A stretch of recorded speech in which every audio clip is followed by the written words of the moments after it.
poco lo que te enseño, tú me dices es necesario o no, se puede adaptar o no y pues no sé, son las cargas que tenéis y demás y no se llega a cubrir todo esto porque es inviable.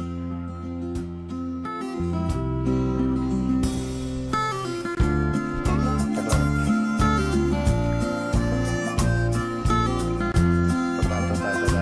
Total.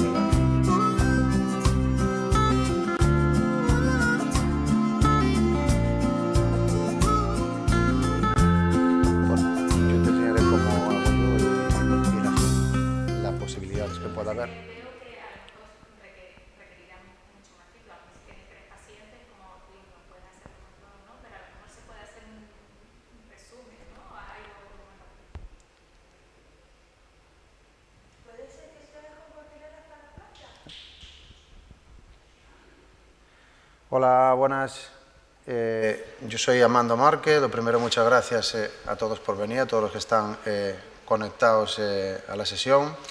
Y bueno, en este caso a Dani como encargado de gestionar todo lo que es el aula de pacientes y demás. En este caso vamos a enfocar sobre todo al personal para poder dar herramientas y demás. Y vamos a hablar pues, de lo que es la disfagia en sí.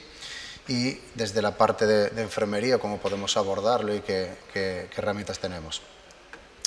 Vamos a comentar primero hablando de lo que es la disfagia. La disfagia es una palabra que viene del griego, dis de dificultad, fagia de comer, y cualquier dificultad, imposibilidad, limitación que podamos tener a la hora de tragar, de gestionar el bolo alimenticio desde lo que es la boca hasta el estómago, pues tendríamos pues, catalogado como una disfagia. Disfagia estamos hablando de que es un síntoma, se está hablando de un síndrome geriátrico como tal, y que ya viene tipificado en la OMS dentro de lo que es la clasificación internacional de enfermedades, y que hay un documento de consenso, el libro blanco, el white paper, donde nos reconocen como ese síndrome geriátrico como tal. Importante que en los informes tanto de enfermería como informes médicos salga referenciado así, y poder hacer un seguimiento pues, de estos pacientes transversal con lo que son el centro de salud. Es un tema que tiene mucha controversia, está infradiagnosticado, infratratado, hay poco consenso por el manejo de muchas especialidades, se debe de organizar sobre todo desde unidades de disfagia que debería haber en todos los hospitales y unificar criterios. Y hay bastante variedad de protocolos que nos comentarán, y lo veremos aquí, lo que son las distintas metodologías que puede haber de tratamiento instrumental y no instrumental como tal. La fisiopatología de la devolución, yo siempre comento que si no sé lo que busco, no sé lo que encuentro. Entonces es importante, antes de conocer si estamos ante una dificultad o alguna alteración en la devolución, conocer lo que es una devolución normal. Las fases de la devolución son 4, son 2 voluntarias y 2 totalmente involuntarias. Hablamos de una fase primaria, que es la anticipatoria o la preoral, donde intervienen pues, lo que son a nivel sensorial, a nivel de la preparación de ese alimento, donde interviene lo que son la predisposición que vamos a tener a la hora de enfocar y de enfrentarnos a un alimento u otro, si puede ser crujiente, si me repela, si puede ser caliente, si puede ser frío, etc. Una vez tenemos esa fase anticipatoria, esa preoral, nos metemos directamente en una fase ya oral propiamente dicha, donde el alimento entra en la boca y lo preparamos, donde intervienen estructuras dentales, donde intervienen estructuras como puede ser la lengua, como puede ser nuestra salivación, como puede ser el paladar, ¿vale? Importante lo que son el orbicular de la boca, los labios, a la hora de poder gestionar y realizar un bolo alimenticio cohesivo y que pueda ser propulsado, que es donde entramos en la fase de transporte, donde el alimento se empuja y se realiza un sello velofaringeo, donde evitamos que salga contenido alimenticio a través de la nariz, que es uno de los signos de alerta de disfagia. Se realiza un sello palatogloso de la lengua con el paladar, donde evitamos que el alimento vuelva a escapar, un escape oral. Y pasaríamos directamente a la fase faríngea, donde se realiza una excursión de la laringe hacia arriba, se abre el esfínter esofágico superior, hay una caída de la epiglotis para aislar lo que es la vía aérea de la vía digestiva, y entraríamos en la fase puramente esofágica, donde el alimento va moviéndose por movimientos peristálticos hasta que se abre el esfínter esofágico inferior o el cardias y el alimento entra en el estómago. Nosotros cuando nos enfrentamos a un paciente debemos de valorar lo que son, si podemos presentar signos de alerta de una disfagia orofaringia como tal o signos de alerta de una disfagia esofágica que también pueden presentar sintomatología. Las comentaremos a posteriori, los distintos síntomas de uno u otro, y puede haber una disfagia mixta, orofaringia y esofágica también. El 80% de las disfagias van a ser orofaringias y hay un porcentaje minoritario que también son de disfagia esofágica. Siempre comento que al fin y al cabo el mecanismo de la deglución es un mecanismo que puede ser un mecanismo vulgar de las veces que lo realizamos, un mecanismo muy sencillo, pero que cuando falla algo, como las agujas de reloj, las degluciones que realizamos no son igual de seguras, no son igual de eficaces y podemos tener muchas complicaciones al mismo tiempo. Aquí traía un vídeo que voy a intentar, no se me abre, era donde podíamos ver todas estas fases de la deglución en un vídeo, no sé el por qué no lo puedo poner. ¿Cuándo aparece habitualmente la disfagia? La disfagia puede aparecer en cualquier momento de la vida, pero habitualmente está más presente en lo que viene siendo los extremos, en el nacimiento o en la vejez. No me gusta hablar de lo que son el proceso de la tercera edad, sino de la vejez, cada uno envejece de una manera, y en la prematuridad por ese proceso madurativo que está presente, ¿sí? Aquí pongo una foto de una TikToker, no sé si la conocen, y que es una influencer con un montón de seguidores, que después de una disfagia estructural, un proceso neoplásico, se queda realiza una intervención quirúrgica y ahí habla ella misma de que va siempre con un espesante para tomarse una copa a la discoteca porque no puede tomarlo de otra manera. Pues visibiliza muchísimo la disfagia y yo quería que estuviera presente aquí también. ¿Cómo clasificamos la disfagia? Hay multitud de maneras. Puede ser por la instauración, puede ser aguda o progresiva. Puede ser dependiendo del tipo de alimento que nos afecta o que tenemos una limitación potencial con él, que puede ser una disfagia a líquidos, a sólido, o una disfagia mixta. Puede ser la duración, puede ser transitoria o puede ser permanente. Hay muchas ocasiones que puede ser reversible, en otras ocasiones va a ser progresiva y va a ser permanente para siempre. La causa, podemos hablar de una causa funcional, puramente muscular, o una causa estructural, o el tipo de localización que pueda ser orofaringio o que pueda ser esofágico como tal. Hablamos de una causa estructural en aquellas cuando una estructura o más puede presentar alteraciones que dificulten el proceso de la deglución, la progresión de ese bolo alimenticio, causas tumores, cáncer de cabeza y cuello, osteofitos cervicales que en muchas ocasiones pueden presentar algún tipo de estenosis esofágica como tal, etcétera, etcétera, etcétera. Dentro de la disfagia orofaringia funcional, vamos a ver en aquellas que afectan a la propulsión del bolo alimenticio, cualquier tipo de musculatura única o grupos musculares que puedan afectar a la hora de poder gestionar un bolo alimenticio, propulsar o llevarlo hasta el estómago. Estamos hablando de una disfagia orofaringia funcional. Alteraciones del reflejo deglutorio o alteraciones en lo que son la apertura del esfínter esofágico superior. Con lo cual, ¿qué síntomas? Para mí la diapositiva casi más importante de lo que es la charla en sí, de saber cuándo estamos enfrentándonos a un paciente que pueda presentar una sintomatología derivada de algún tipo de dificultad en la deglución. Pues la falta de reconocimiento del alimento, sea un problema neurológico, sensorial, que realmente no reconozco lo que estoy comiendo a nivel neurosensitivo. Dificultad para iniciar la deglución, hay veces que hay retardo en el disparo deglutor por un problema también neurosensitivo o motor. Segmentación del bolo alimenticio en la cavidad oral, hablamos de degluciones fraccionadas, cuando meto un alimento y tragamos en multitud de ocasiones, buscaremos la causa, si es funcional, si es estructural, etc. Regurgitación nasal, que lo comentamos anteriormente, ese retraso en el disparo deglutorio, tos durante o después de la ingesta. Son datos que nos hablan de que puede haber algún tipo de dificultad en la deglución. Esa voz húmeda, gorgojeante, que escuchamos en muchas ocasiones con sensación de secreciones tanto en vestíbulo laríngeo como puede ser en espacio faríngeo.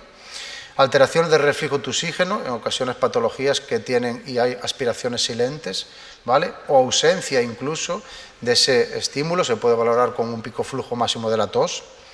Una pérdida de peso sin una causa justificada, es un dato que tenemos que tener en cuenta, de ahí la importancia de la desnutrición asociada a la deglución como tal. Infecciones respiratorias de repetición, pacientes que van a centros de salud o vienen visitas a urgencias con procesos inflamatorios o infecciosos sin una causa que justifique y no sabemos dónde puede venir.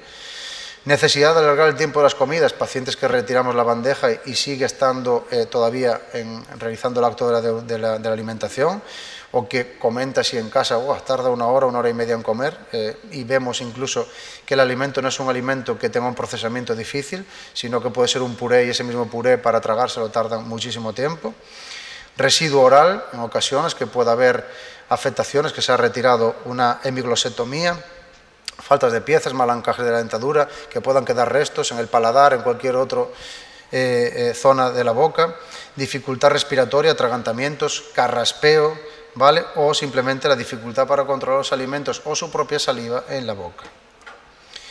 En la disfagia esofágica, como comentaba, es la otra parte de las disfagias que podemos encontrarnos. Son alteración en la motilidad esofágica, acompañado habitualmente de dolor centro torácico. Te hablan de esa dificultad o sensación de atasco y un dolor bastante importante que posteriormente con el tiempo suele cesar. Puede ser a líquidos y a sólidos, muchas ocasiones los sólidos son los que referencian más como esa dificultad.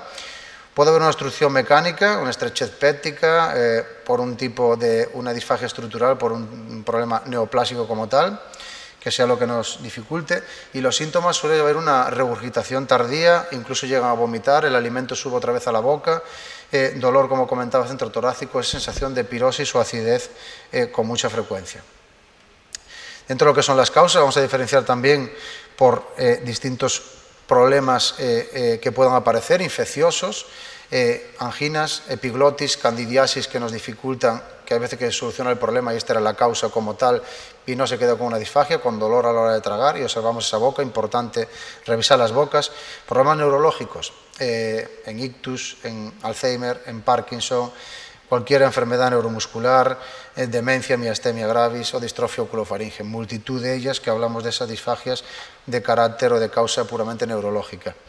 En cuanto a la iatrogénica, nos encontramos pacientes que han sido sometidos a quimioterapia, radioterapia o cualquier tipo de cirugía, que acaben con una traqueostomía, que tienen una glosetomía total, una hemiglosetomía, etcétera, etcétera, una laringotomía parcial, y son causas iatrogénicas que secundariamente nos va a producir lo que son estas alteraciones en la devolución.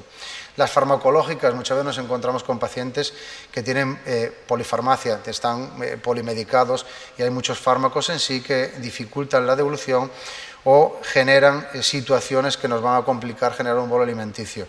La toxina botulínica, que nos puede generar mayor sequedad de mucosas, que puede facilitar, pero en ocasiones puede presentar alteraciones, anestésicos locales, multitud de fármacos neuroléticos, antidepresivos, antipsicóticos, etcétera, que van a generar mayor sequedad de mucosas, xerostomía, diuréticos, inhibidores de la motilidad esofágico o incluso alcohol.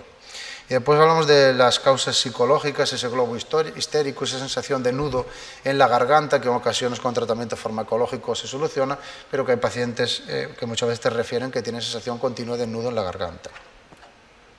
En cuanto a la prevalencia, si sabemos que hay ciertas patologías que son más prevalentes que otras, creo que lo importante debería ser cribadas. Sí o sí deberíamos pasar algún tipo de cribaje y poner un foco sobre ellas. Hablamos de lo que comentamos antes, la esclerosis lateral amiotrófica, en la fase vulvar el 100%, en algún momento de la transición de la enfermedad la va a presentar, incluso van a acabar con ingestas mixtas o ingesta total a través de lo que son una PEG como tal. La enfermedad de Parkinson, yo pongo datos, pero hay multitud de referencias que nos pueden dar algún otro valor un poco más arriba, un poco más abajo, ¿vale? Lo que son la esclerosis múltiple, lo que son los ACV, importante de pacientes con ACV, sea isquémico, sea hemorrágico, hay que hacer una valoración precoz, incluso desde urgencias, antes de iniciar la ingesta, porque en fase aguda es muy prevalente, en fase crónica desciende, pero que sí que debemos de hacer un abordaje de modificación de la dieta, adaptación de texturas, o incluso de cuándo iniciar la ingesta para evitar consecuencias derivadas de este problema en sí. Cáncer de cabeza y cuello, hablamos de unas prevalencias muy elevadas, de un 80%, traumatismo craneoencefálicos, enfermedad de Alzheimer o demencia y en pacientes institucionalizados, que incluso aquí podemos encontrarnos que no han podido ser derivados todavía a un centro como tal. Multitud de estudios que nos avalan todos estos datos. ¿Qué complicaciones vamos a tener asociadas a lo que son la disfagia en concreto? Vamos a diferenciarlos en por un lado las alteraciones de seguridad y por otro las alteraciones en la eficacia. Vamos a hablar por un lado de esas infecciones respiratorias que nos llevan a compromisos a nivel respiratorio con broncoaspiración, con episodios de broncoaspiración, y las alteraciones en lo que son la eficacia. Vamos a diferenciar entre la desnutrición y la deshidratación. La deshidratación nos va a dificultar, por un lado, si tengo dificultades muchas veces no bebo porque me estoy atragantando, con lo cual quizá tenemos más sequedad de mucosas y nos va a dificultar a la hora de preparar un bolo alimenticio por esa falta de salivación como tal. Con lo cual, importante mirarlo, también nos puede llevar a un deterioro de esa mucosa y generar gingivitis como causa, y va a tener una disminución del nivel de conciencia y la calidad de vida asociada. La desnutrición, hay una carencia energética, vamos a tener carencia de lo que son nutrientes esenciales, reducción del sistema inmune, atrofia muscular o cansancio, sarcopenia asociada, que todo esto va a tener un mayor impacto en lo que son el organismo, y hay una mayor tasa de morbo y mortalidad asociada incluso de mayor nivel de dependencia y de recursos sociosanitarios. Con lo cual, creo necesario generar un protocolo. Yo voy a explicar con lo que trabajo yo. Puede haber multitud, lo que comentábamos en un principio, pero que lo mínimo hay que pasar alguno. Si tenemos un cuestionario sencillo, validado, con una sensibilidad, una especificidad X, que son el IT10, que son de comer 10 de 10 ítems que vamos a mirar a la hora de si presenta dificultades durante la ingesta, pues deberíamos de pasarlo con el abordaje que hacemos en una valoración inicial desde enfermería. Cuando hacemos esa valoración por patrones funcionales de Mayer y Gordon, aparece si tiene disfagia y te aparece sí o no a sólidos y a líquidos, pero ahí se queda. Con lo cual deberemos de ir un poquito más allá, y creo que si trabajamos con un Bartel, con un Doughton, con un Pfeiffer, con un Charlson, con cualquier otra, si tenemos esta específica para disfagia, pues pasarle y podemos catalogar de un riesgo de disfagia y poder avisar o poner un ojo en que este paciente puede presentar dificultades en la devolución. Si tiene una puntuación de 0, no tengo ningún problema. A 4 tengo un problema importante para mi salud. Mayor o igual de 3 ya tendría riesgo de disfagia y habría que hacer un abordaje un poquito más exhaustivo. Con cualquier test que quieran realizar, me es igual el Massa, me es igual el Pipo, me es igual el Yale, me es igual el Toronto, me es igual el Thomas, me es igual el Gus, pero que hay que realizar multitud de métodos que tenemos. Yo trabajo con el método exploratorio clínico volumen-viscosidad. Siempre lo comento en todas las charlas, es un método específico para líquidos, pero nos da mucha información para sólidos también, con lo cual es un método que para mí, como todos los métodos de cribado, tiene sesgos, pero que con una buena anamnesis a pie de cama, con una buena exploración y con un abordaje tanto por el paciente como de la familia, podemos sacar conclusiones importantes y poder ayudar a estos pacientes. ¿En quién está indicado? En cualquier persona que sospechemos disfagia orofaringea. Pacientes vulnerables que puedan presentar cualquier trastorno de la devolución, ancianos frágiles de centros sociosanitarios, con enfermedades neurológicas, neurodegenerativas, con antecedentes quirúrgicos, sea cualquier tipo de intervención que podamos ser realizada, o incluso con pacientes que van a ser sometidos a radioterapia o que han sido sometidos a radioterapia. Pacientes con malnutrición de una causa no filiada, como comentábamos. ¿Y cuál es el objetivo? Pues detectar alteraciones en la seguridad por un lado y en la eficacia por otro lado, y valorar dónde y en qué fase puede estar esta afectación como tal. En las alteraciones en la eficacia hablamos de incapacidad para mantener el bolo en la boca, existencia de residuo oral, residuo faríngeo o devoluciones fraccionadas, y dentro de lo que son las alteraciones en la seguridad vamos a hablar de lo que son la tos, lo que es desaturación de oxígeno, que ahora lo enseñaremos. Se empezó con 5 puntos, hay una revisión por el doctor Pere Clavé y su equipo, que se van ya a 5 puntos, de saturación de más de 5 puntos. Yo valoro el carraspeo y valoramos también lo que son el cambio del tono de la voz. Nos van a dar datos de sospecha de penetración o aspiración. La penetración puede haber una penetración en vestibularingeo, en senos piriformes, que queden vallécula, que queden aritenoides, sin llegar a haber un paso transglótico del contenido alimenticio, sea sólido o líquido. Puede haberlo de causa silente, pero para eso es valorar si tenemos una evolución muy tórpida del paciente, que no mejora con antibioterapia, que no mejora con las medidas que nosotros realizamos. Habría que valorar realizar una intervención, en este caso, una valoración instrumental, en este caso de la devolución. Vamos a trabajar con volúmenes de 5, 10, habla de 20 lo que son el test, así está validado, pero yo en ocasiones trabajo con 15 porque me parece 20 un volumen bastante elevado. Y se trabaja con distintas viscosidades, con una líquida, una néctar y una pudding. Es un método sencillo, un método seguro, se puede repetir las veces que queramos. Tiene trabajos con 3 consistencias y con 3 volúmenes, que son crecientes, mínimo material, ahora lo veremos aquí. Puede repetirse, como digo, las veces que quiere, y este es un método que nos va a ayudar a cribar, a que no tenemos que realizar una prueba invasiva e instrumental a todo el mundo, sino que va a ser un método de cribado más para poder ver qué pacientes requerían de una exploración instrumental en este caso. Material, agua a temperatura ambiente, espesante sabor neutro, el que tengan en cada hospital y con el que quieran trabajar, pero sí vamos a trabajar con espesantes de segunda generación, con espesantes a base de goma, no vamos a trabajar con espesantes de almidón. Jeringa de 50 de cono ancho, 3 vasos para trabajar con 3 viscosidades, yo voy con 3 cocteleras, es necesario saber la viscosidad que preparo para saber la viscosidad que es segura y la que es eficaz. El ojímetro hay que dejarlo desde hace mucho tiempo, no debemos trabajar a ojo, debemos trabajar con evidencia y debemos trabajar con un test validado y preparar la consistencia como dice el test. Todas las demás probaturas que se puedan realizar, estamos trabajando como nosotros nos da la impresión que puede ser mejor, pero no hay evidencia como tal. Hoja de registro, pulsiosímetro, saturómetro y yo siempre les doy con un colorante alimenticio porque nos va a dar datos de poder diferenciar al paciente los residuos que quede en boca, si es de su propia saliva o si tenemos un paciente traqueostomizado, incluso la salida si puede ser diferente de la propia secreción que pueda tener en este caso el paciente. Este es el algoritmo, es un algoritmo creciente de 5, 10, 15 o 20, el algoritmo nos habla de 20. Si no tenemos ninguna alteración en la seguridad, en tos, cambio del tono de la voz o de saturación de oxígeno de 3 a 5 puntos, yo valoro 5, ¿vale? Seguiríamos con volúmenes crecientes o con una viscosidad de mayor riesgo. Empezamos con una néctar, si no hay ninguna alteración en la seguridad pasaríamos a líquido, aunque haya alteraciones en la eficacia, ¿vale? Cualquier alteración en la seguridad nos cambia el algoritmo y no seguiríamos a un volumen creciente ni tampoco a una textura de mayor riesgo, pasaríamos directamente a una textura pudding. Aunque sepamos que el paciente tolera néctar y me tolera líquido, siempre debemos terminar el test y debemos tocar la textura pudding, porque como digo, aunque sea específico para líquidos, nos va a dar datos de cómo enfocar la dieta oral. Si maneja y tiene dificultades para poder gestionar un bolo alimenticio con una viscosidad elevada, cuando le pongamos un pollo, a lo mejor no lo gestiona, cuando le pongamos un turmis grueso, a lo mejor no lo gestiona, con lo cual tenemos que ver cómo gestiona este alimento y después siempre digo, la anamnesis. Aquí quedan sintomatología que no tiene el test, quedan texturas que tampoco tiene el test, con lo cual la importancia de trabajar después a pie de cama y esa valoración previa del paciente. ¿Qué nos dicen nuestras Nanda, Nick y NOC? Con lo cual, ¿qué intervenciones tenemos nosotros y qué diagnósticos o etiquetas diagnósticas tenemos?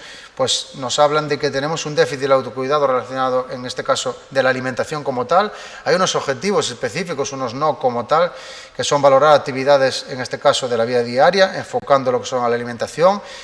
Igual tenemos que darles a un paciente que tiene altas dificultades, un déficit del autocuidado de la alimentación y genera que nosotros somos los que tenemos que darle de comer, con lo cual por lo menos nosotros hemos dejado actividades propiamente nuestras y son actividades que en este caso las hemos traspasado lo que son a los auxiliares. Para mí me gusta dar de comer, creo que sí, que debemos de dar de comer nosotros también de vez en cuando, sobre todo en aquellos pacientes que podemos observar dificultades en la devolución. Y es una enseñanza individual al paciente con herramientas que aquí hay e incluso a la familia para evitar estos riesgos. Hay un desequilibrio nutricional, ingesta inferior a las necesidades. Si hablamos de que hay una nutrición asociada en este tipo de pacientes, creo que también deberíamos pasar cribados específicos, que deberíamos de pesar a los pacientes, que deberíamos detallar, que deberíamos valorar circunferencias, pero mínimo deberíamos de pasar un cribado nutricional e incluso recoger la ingesta que realizan con las distintas comidas. Si cumplimenta requerimientos, si no los cumplimenta, de ahí tenemos objetivos específicos e intervenciones también dirigidas. Aquí nos habla de la terapia de la devolución. Aquí ya podemos entrar que si es la terapia de la devolución desde logopedia, si es desde terapia ocupacional, pero bueno, que aquí aparece dentro de las nuestras, hay que ver cuáles son nuestras intervenciones, a nivel legal hasta dónde podemos llegar, pero que hay diagnósticos, etiquetas de diagnósticos o problemas de colaboración y ahí están directamente, ¿vale? Deterioro de la devolución, disposición para mejorar la nutrición, disposición para mejorar los conocimientos, riesgo de aspiración que lo tenemos en estos pacientes, sea problema de colaboración, sea cualquier, pero que aquí lo tenemos, ¿vale? Y riesgo de desequilibrio del volumen de líquidos que nos puede llevar a deshidrataciones. Con lo cual, tenemos todo esto y ahora ¿qué hacemos? Pues nos podemos centrar en lo que son medidas generales individualizadas, técnicas compensatorias, modificación del volumen y de la viscosidad, incremento sensorial en aquellos pacientes que así lo requieran y estrategias posturales. Y después hay unas técnicas de rehabilitación que yo las pongo aquí, pero sabemos que hay logopedas dentro de lo que son el área de enfermería. Nosotros tenemos aquí una logopeda que doy un aula de pacientes con ella y que hace una función verdaderamente bestial y yo quiero visibilizarlo. Entonces, ellos tienen ya rehabilitación específica con terapia miofuncional, con maniobras de glutorio más específicas, e incluso con técnicas de facilitación. Ojalá tuviéramos muchas más y que vinieran, en neuro que hubiera una, en otra y demás, y que pudiéramos nosotros pues cribar y que ellos hagan una intervención donde nosotros no vamos a hacer esa intervención rehabilitadora como tal. Entonces, pautas generales, pues importante, pacientes que podamos tener con demencia, con Alzheimer o con algún tipo de limitación cognitiva o sensorial, se deben de dar órdenes sencillas. Importante que no haya multitud de gente en la habitación, importante que no estén entrando y saliendo, importante tranquilidad, un ambiente tranquilo, relajado, y que nosotros podamos dar abre, cierra y traga, no más, sino simplemente verlo. Hay otros pacientes que hay que actuar sobre la compulsividad, porque no lo controlan, porque hemos comido así durante toda la vida y llega un momento en el cual puede tener una sarcopenia o una alteración funcional, esa musculatura no funciona igual, sí o con esa compulsividad, y el problema no hay que modificar la textura, sino hay que modificar esa compulsividad, simplemente decirle que lo vaya a comer con más calma. Si no lo puede controlar, porque por lo que sea hay un deterioro cognitivo y no controla esa compulsividad, porque puede ser un trastorno psiquiátrico como tal, pues tengo que actuar con utensilios, que cuando meta menos cantidad, pero por eso tenemos nosotros que ver dónde está el problema y cómo lo gestionamos y darle las herramientas necesarias. Debemos de evitar una consulta, un consumo de alimentos muy prolongado. Si yo tardo mucho en comer porque sospecho que tengo una alteración en la eficacia, con una alteración funcional, porque esa musculatura puede tener una atrofia, una hipotonía, porque puede haber una sarcopenia, porque con el proceso de envejecimiento puedo generar una presbifagia y que no funcione igual. Si no funciona igual cuando está descansada esa musculatura, cuando ya llevo 1 hora y media comiendo, cada vez el riesgo va a ser mayor y esa musculatura va a estar más cansada. Con lo cual, extenuarlo y llevarlo al cansancio acaban que no tiene más hambre. Lo que sí que tenemos que generar es que los requerimientos nutricionales hay que cubrirlos y tenemos que decirle que tiene que comer 5 o 6 veces al día. La cantidad tiene que estar cubierta con lo que nos digan desde endocrino y nutrición, con los requerimientos que nosotros podemos valorar, con nutricionistas, etcétera, etcétera. Pautas dentro de estas, importante la postura, nunca se debe de iniciar una ingesta si el paciente está mal colocado. Lo primero es buscar al celador, a nuestro compañero auxiliar, al que sea y en equipo poder colocarlo. Hacer uso de los utensilios que tengamos, cojines, almohadas, silla, donde sea. Habitualmente no se acuesta hasta que el paciente come y le decimos que coma sentado y posteriormente lo acostamos. Ojo, cuando lo acostemos no lo dejamos en decúbito supino, dejarlo siempre bien incorporado. Es otro factor de riesgo el dejarlo tumbado, que no gestione bien el alimento, que haya reflujo gastroesofágico y que pueda pasar directamente a la vía aérea. La posición de seguridad siempre es con flexión de cabeza adelante, salvo que pueda haber otro tipo de dificultades, que si puede haber parálisis de cuerda, que puede haber una hemiglosectomía, que puede haber una afectación motora con un ACV, que hay un lado sano y el otro no, ¿vale? Con lo cual enfocar al paciente, ver cómo tenemos que darle de comer, pero la posición habitual de seguridad siempre es con flexión de cabeza adelante, ¿vale? Cuando está en silla, si lo tenemos en silla y lo tenemos que los pies toquen el suelo, tenemos mucha percepción propioceptiva, nuestros pies y nuestras manos transmiten mucha información sensorial, en el acto de la deglución está involucrado. Podemos hacer uso de vasos con escotadura, como no sé si se ve aquí, lo voy a acercar a la cámara, donde se puedan ver, los vasos tienen un reborde recortado, ¿vale? En el hospital nuestro tenemos vasos con escotadura, en nuestro hospital, el Hospital Dr. Negrín, ¿vale? Con lo cual pídanlos, y en los que no hay en farmacias o casas comerciales que les puedan ayudar. La escotadura lo que hace es evitar la hiperextensión de la cabeza hacia atrás, ahí entra la nariz, con lo cual estamos en una posición de seguridad y podemos ver directamente desde ahí. Hay distintos tamaños, los hay pediátricos, los hay con asa, los hay sin asa. Facilitamos la herramienta y el vaso a los pacientes para poder beber. Aquí pueden ver multitud de cucharas, también lo voy a pillar. Y tenemos lo mismo, tenemos multitud de cucharas, con lo cual adecuamos los volúmenes, ¿vale? No sé si desde la casa lo pueden llegar a ver, pero yo tengo aquí 4 cucharas, 4 volúmenes, y enfocamos el volumen, que con el test de disfagia nos va a dar datos de qué volumen puede ser más adecuado y qué volumen es el que mejor pueden gestionar, y en base a esto pues vamos a facilitarle al paciente y o familia que pueda comer de una forma segura y de una forma más eficaz, y minimizamos lo que son los riesgos.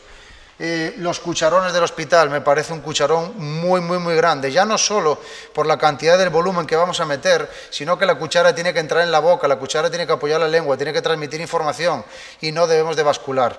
Yo con la cuchara puedo llevar al paciente a donde yo quiera para comer. Si yo al paciente le pongo la cuchara mucho más arriba de lo que son su boca, el paciente va a hiperextender la cabeza, con lo cual yo encima basculo y si no tiene un buen control oral del alimento, puede llegar a haber una disfagia predeglutoria. Si incluso tengo un retardo en el disparo deglutor, se le puede escapar antes.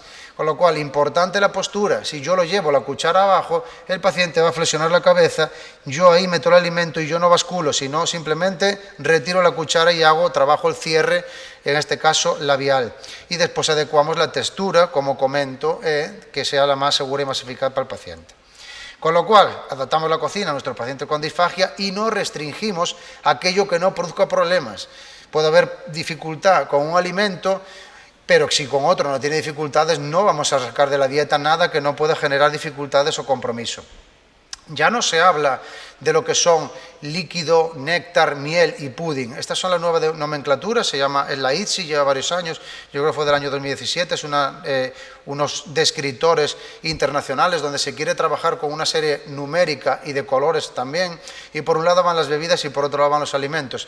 Es muy fácil acceder a ello, se hace los líquidos, yo puedo saber de cualquier líquido que me venga, saber la textura que tiene y enfocarlo, se hace con el test de la jeringa, con una jeringa de cono fino y con 10 segundos donde lo calculamos. Si en 10 segundos el residuo que nos queda es 0, es fino, como el agua, o sea que no queda nada y estamos hablando de un 0, bebida fina.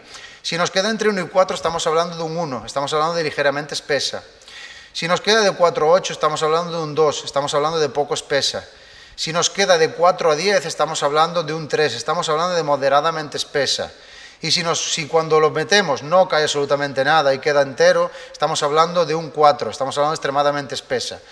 Hablando de las nomenclaturas anteriores, estamos hablando de fina, ligeramente espesa es entre 0, es entre néctar y fino, entre néctar y agua normal. Poco espesa, estamos hablando de lo que equivaldría anteriormente a un néctar. Hablando de un 3 estamos hablando de lo que viene siendo una miel, y hablando de un 4 estamos hablando de lo que viene siendo un agua gelificada, una textura pudding, ¿vale? Pero como ven, el 3 y el 4 se enlaza también con lo que son las dietas y los alimentos, en este caso sólidos, y estamos hablando de un turmis intermedio, una dieta triturada que sea no muy fina, porque si no sería incluso un 2, aquel turmis fino como tal. Estamos hablando de un 4 cuando estamos hablando de un turmis grueso, este turmis aquí que nos viene, que es extremadamente espeso, que incluso no cae de la cuchara, y si lo lanzamos a la pared incluso podría llegar a quedar pegado, o sea que me resulta que está totalmente deshidratado, ¿vale? También hay una dieta específica aquí que yo siempre comento: si puedes generar un turmis grueso, ¿por qué no puedes generar ese mismo turmis grueso, generar como si fuera un pastel, un tipo pudding o un pastel tipo cabracho, que lo acompañes de una salsa? Y se está hablando aquí de una fácil deglución, que nosotros en nuestro hospital lo tenemos y las dietistas y del servicio de cocina trabajan en esa línea para facilitar a lo que son nuestros pacientes que puedan tener otro tipo de dieta y no quedarse comiendo puré que no tal, porque puedo comerlo. Nosotros debemos dar herramientas para que en casa puedan generar otro tipo de dietas de esa textura, ¿vale? Podríamos hablar después de un 5, que es una picada húmeda. Estamos hablando de lo que puede ser un pescado totalmente desmenuzado. Si entran en easy.org, se cataloga de lado a lado de lo que viene siendo entre una de las puntas del tenedor a otra punta. Claro está, aquí no van a tomarlo por 0,5 centímetros, pero estamos hablando de bastante desmenuzado o una carne picada, muy picada, pasarla por una picadora incluso 3 o 4 veces. Debe de acompañar de una salsa porque hablamos de que va húmeda. Incluso lo podemos enfocar a pacientes que puedan tener xerostomía, pacientes que puedan tener dificultad, con lo cual debemos de conocer las dietas de nuestro hospital, las dietas que podemos dar a nuestros pacientes, y hablamos de dietas transitivas hasta poder llegar a una dieta oral.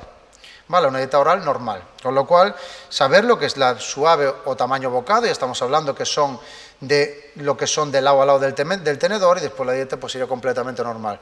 Creo que esto sería muy indicado para poder trabajar en los distintos hospitales, por números, por colores y con una gama bastante importante de platos, no tener solo 2 de cada una de las dietas porque si no se cansarán, y valorar todos los que podamos subir de dieta, no quedarnos con un puré siempre. Alimentos de riesgo, multitud. Lo que tenemos que enfocarnos son a lo que come cada paciente. Aquí, por ejemplo, no aparece, por ejemplo, el pepino, y habrá gente que toma pepino y tiene dificultades con el pepino. Con lo cual yo siempre les digo, con lo que comen ustedes, ¿qué sintomatología hay que tener? Aquí se nos salió de la pantalla. Comentar qué sintomatología es la que tenemos y en base a eso, se salió solo de la pantalla. Comparto.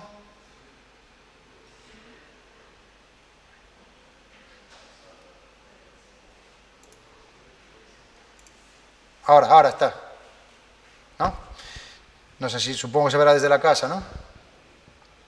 Bien, pues adaptar y no restringir aquel alimento. Sí que tenemos que saber que aquellos pacientes que tienen disfagia a líquidos, cuando nosotros ponemos una textura, en este caso, le damos, por ejemplo,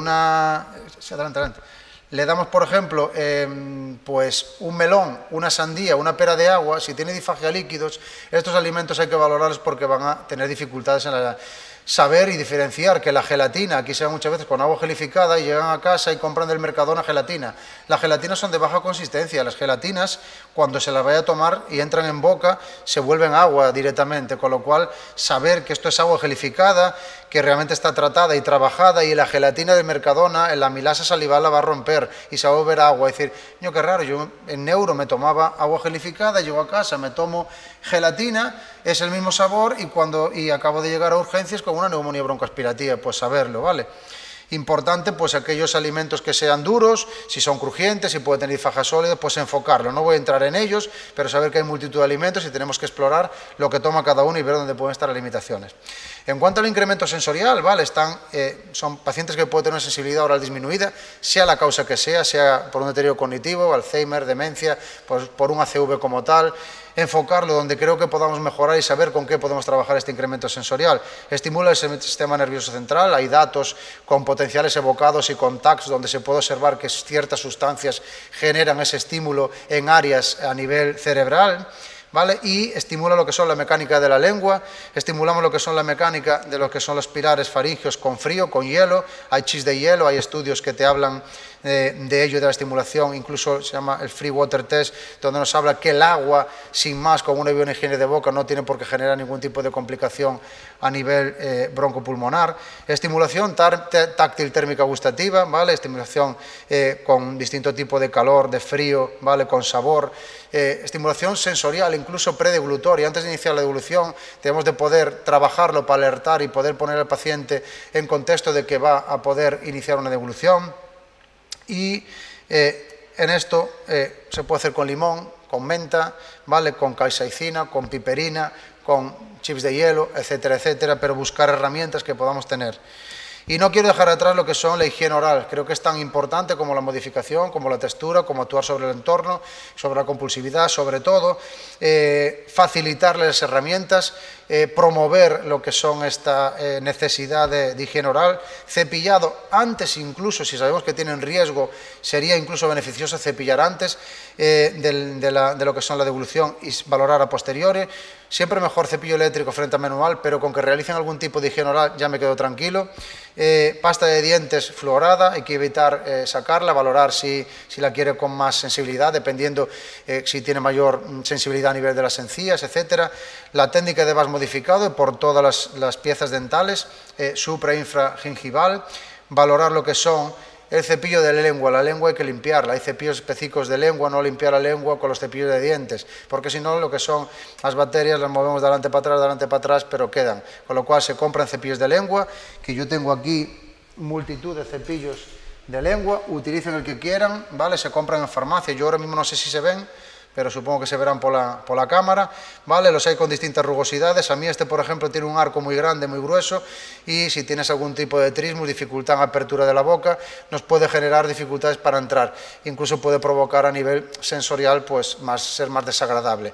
Pero trabajamos y fomentamos. Hay lenguas saburrales que tienen una capa bestial en esa lengua que si ya tengo un deterioro o tengo alteración, que los mecanorreceptores de la lengua no pueden transmitir igual, propiamente por la edad, porque se van perdiendo pues esa función o no están igual, pues si tengo una capa de lengua en la lengua importante, tampoco voy a transmitir información como tal. Y después el uso de clorexidina, no sé si os recuerdan, nosotros tenemos clorexidina dentro del hospital y tiene clorexidina como excipiente al 0,12, o sea, más clorexidina realmente oscurece los dientes, pero la función antiséptica no haría la que tiene que hacer. Y realmente valorar también qué pacientes está indicado, valorar si podemos hacerlo y no generarle incomodidad en la boca, un paciente que puede tener cándidas, que pueden tener algún tipo de dificultad, que pueda quemarle, pacientes que pueden estar radiados, pacientes con xerostomía, porque también produce sequedad de mucosas y todo esto nos puede complicar lo que son la formación del bolo alimenticio. Con lo cual, para terminar, recordamos pautas básicas, importante tener un conocimiento sobre las pautas básicas y qué podemos hacer, ¿vale? La postura, intervención sobre la postura adecuada, valorar dónde podemos actuar nosotros, cuál es la postura mejor, la postura donde generamos menos riesgo, cambios en la textura y en el volumen y en la viscosidad de los alimentos. Recordamos siempre las pautas y recomendaciones sobre visitas al odontólogo mínimo una vez al año y higiene oral siempre después o antes de cada comida.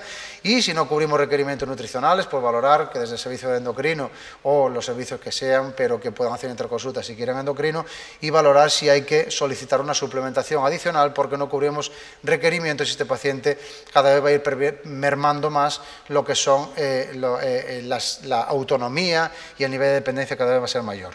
Con lo cual podemos mejorar la calidad de vida del paciente con disfagia, disminuimos el riesgo de infecciones respiratorias y neumonías por respiración y aseguramos una adecuada nutrición e hidratación.